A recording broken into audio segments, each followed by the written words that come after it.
Hello guys! Hello! Gemini, welcome dito sa aking channel, Kapalaran 888 Gemini. Pasensya na guys kung hindi maganda yung video natin. Madilim. Okay, Gemini. Tingnan natin sa baraha mo kung ano yung messages na posibleng gustong ipahiwatig sa'yo ng baraha. Okay, so ito ay next 2 weeks. Okay, last 2 weeks siya ng April. Okay. First card natin is isang wild decision dito. So, 66 siya. 1566. 1566. Okay. So, kinakailangan mo na pag-isipan ng mabuti, Gemini. Lahat ng decision making mo sa last 2 weeks na to ng April. Kasi posibleng magkaroon ka ng decision making na hindi mo pinag-iisipan.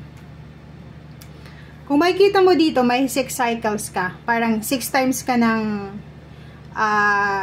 nag-decide or 6 times mo nang ginawa itong decision making na to, but palagi pa rin failure. Parang ganun. So, etong 16 na to, etong 6 na wild, may lampara ka dyan, diba? Parang sinasabi sa'yo ng baraha na kailangan nating hanapin yung liwanag, kailangan nating hanapin yung clarity, yung enlightenment dito sa kung ano man tong gagawin mo.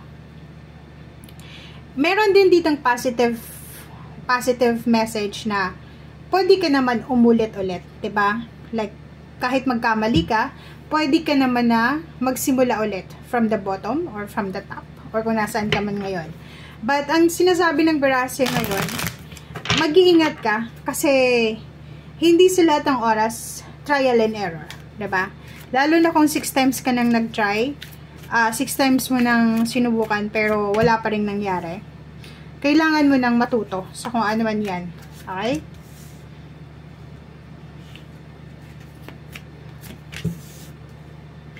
Okay. Okay guys. So, meron ka ditong 3 cards. Una is 771. May Gemini dito na priority niya yung achievements, 'di ba?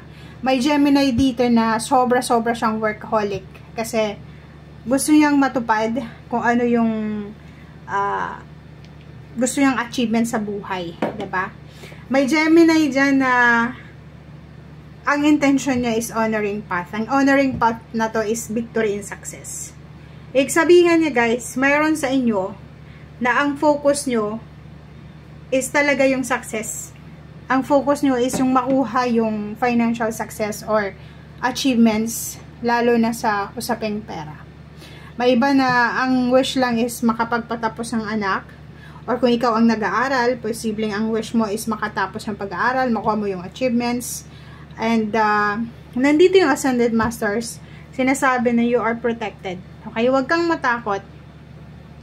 Huwag kang matakot kasi you are protected guys. You are protected ng ating Ascended Masters.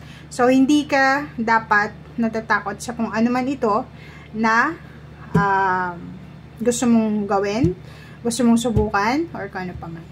Kung makikita mo dito, itong honoring path na to, ito lang naman yung wish mo eh. Yung gusto mo yung palakpakan ka, 'di ba? Gusto mo ma-appreciate ka, and gusto mo yung pinupuri ka.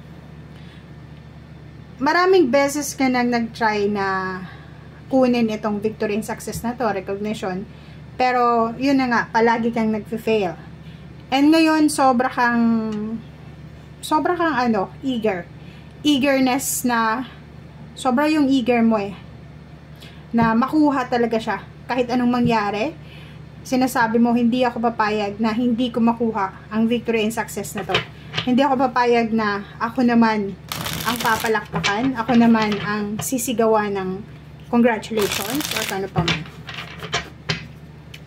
Okay. Okay, so 6 of air.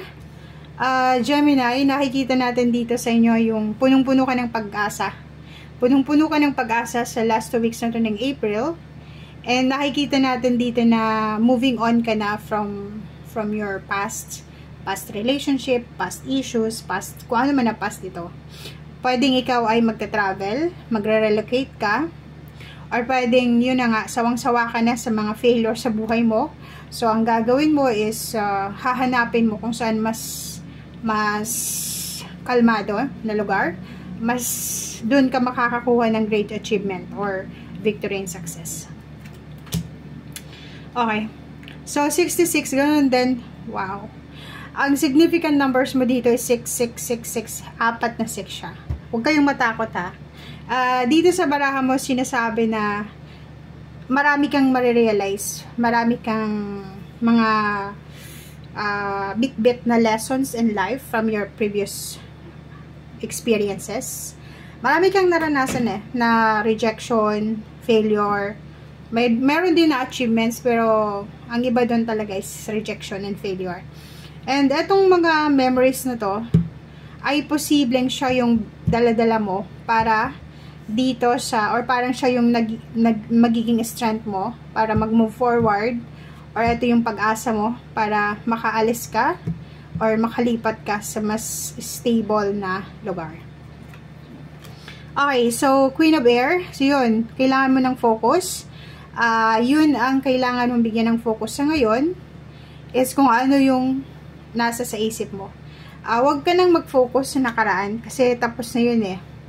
May nakikita tayo ditong kasal, Gemini, kasal, travel, sign of contract signing, karmic justice. Kung may nagawa kang maganda sa iyong nakaraan, ibabalik yan sa iyo ng universe ng doble. Okay, so yun. Diba? So, it's a contract. Contract signing, pwedeng may kontrata dito na pipirmahan, bagong kontrata, or posibleng kasal, renewal of vows, or ano ba to? Karmic justice, relationship, karmic relationship, or kano pa man. May good news din na posibleng dumating sa'yo, or may good news na pwedeng makuha ka. Hindi lang ito para sa'yo, kundi para sa kapatid mo, sa pamilya mo, or sa kung kanino man ito na related sa'yo. So, for example, yung kapatid mo, nakakuha siya ng recognition and awards, rewards, or pwedeng yung parents mo na promote, or kano pa man. So, yun. Ang last 2 weeks na to ng April is punong-puno ng success, positivity, yun na nga, awards, rewards, and buong pamilya ay nagse-celebrate dito. Buong pamilya ay makakaranas ng prosperity, contentment, and celebration. So, maraming balita ka na matatanggap na pwedeng magbigay sa'yo ng contentment. Hindi man directly related sa'yo, pero posibleng kapamilya mo siya, kapatid, kaibigan, magulang, or kano pa man. Okay? So, thank you guys. Bye!